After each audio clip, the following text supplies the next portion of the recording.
আসসালামু আলাইকুম। প্রজন্ম ৭১ নিউজ থেকে আপনাদের সকলকে জানাই স্বাগতম। আপনাদের সঙ্গে আছি আমি হাবিবুর রহমান হবি। এটা অনেক বড় একটা সমস্যা। আপনারা যদি এখন এই ছোট ছোট বিষয়গুলোর গুরুত্ব না দেন, আপনারা সাধারণ শহরবাসী কেন এখানে এসে দাঁড়াবেন না? আমরা কেন কয়েকজন দাঁড়াবো?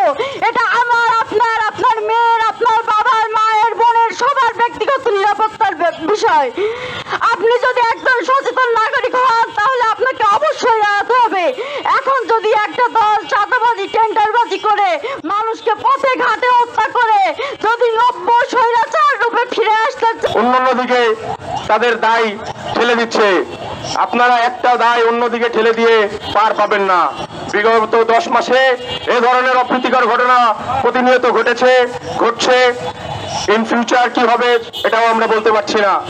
সুতরাং দায় সারা ভাব দেখাবেন না, আপনাদেরকে দায় গ্রহণ করতে হবে, আপনাদেরকে জাতির সামনে এর দায় স্বীকার করতে হবে, অন্যথায় আপনাদের অবস্থাও গুম ধর্ষণ হচ্ছে, এইগুলো আপনারা স্বইচ্ছায় মেনে নেন না।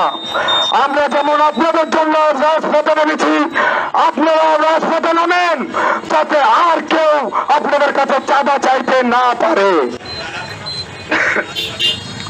আমরা যুব শক্তি সারা বাংলাদেশের মানুষ সবাই একত্রিত হয়ে এমন একটা সংগঠন তৈরি করব, এমন একটা আসমাতে পারেন। এই নৃশংস হত্যা দেখে আমরা দেখেছি, ইতিপূর্বে আমরা দেখেছিলাম আবরার হত্যা, তার আগে আমরা দেখেছিলাম বিশ্বজিৎ হত্যা। এরকম আর কত হত্যা আমরা দেখব। গত 9 জুলাই যে হত্যাকাণ্ড ঘটেছে, পাথর দিয়ে তার মাথাকে থেতলে দেওয়া হয়েছে, এই ধরনের ঘটনার যাতে পুনরাবৃত্তি না হয় এটা আমরা সেইভাবে। আওয়ামী লীগ, জাতীয় পার্টি, এনসিপি বোঝে না। বাংলার মানুষ খেটে খাওয়া মানুষ, তারা তাদের জীবনের নিরাপত্তা চায়, খাদ্যের নিরাপত্তা চায়, তারা তাদের পরিবারের নিরাপত্তা চায়।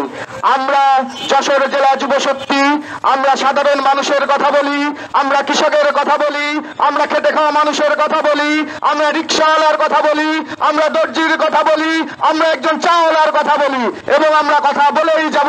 এতে যদি আমাদের জীবন হুমকির মুখে, আমরা চাই না বিগত ফ্যাসিস্ট আমলের 17 বছরের যে গুম খুন এবং চাঁদাবাজ দুর্নীতি যেগুলা ছিল এগুলো আবার পুনরাবৃত্তি হোক। আমরা একটি সুন্দর এবং নতুন বাংলাদেশ বিনির্মাণের জন্য আমাদের জুলাই যোদ্ধারা অকাতরে প্রাণ বিলিয়ে দিয়েছে রাজপথে, হাজার হাজার জুলাই যোদ্ধারা নিহত হয়েছে। আমরা যদি আবার সেই স্বৈরাচারের আমলের অবস্থানে ফিরে যাই তাহলে আমাদের এই জুলাই যে অভ্যুত্থান এটা বৃথা হয়ে যাবে। আমরা সম্মানিত সুধী, আমরা দেখেছি বাংলাদেশের প্রেক্ষাপটে যারা ওই জাতীয় সংসদ ভবনে যায় তারা একজন খুনি, লুটেরা এবং সন্ত্রাসীদের মদতদাতা হয়ে দাঁড়ায়। কিন্তু বাংলাদেশের ইতিহাসে আমরা এমনটি দেখিনি, যারা এখনো সংসদ ভবনে যেতে পারেনি তাদের মদতে কিভাবে মিটফোর্ডে আমাদের ব্যবসায়ী ভাই খুন হয়, আইএমই জাহেলিয়ার যুগের মতো নৃশংসভাবে সেই পাথর ছুঁড়ে ছুঁড়ে কিভাবে হত্যা করা হয়। আমরা এর সঠিক বিচার চাই। আমরা বিচার চাই গণঅভ্যুত্থান পরবর্তী বাংলাদেশে যেভাবে চাঁদাবাজ হচ্ছে, যেভাবে সন্ত্রাসী কর্মকাণ্ড চালানো হচ্ছে, এর বিচার, সুষ্ঠু বিচার আমরা চাই। আমরা বাংলাদেশের সংস্কার চাই। আমরা বাংলাদেশের নতুন একটি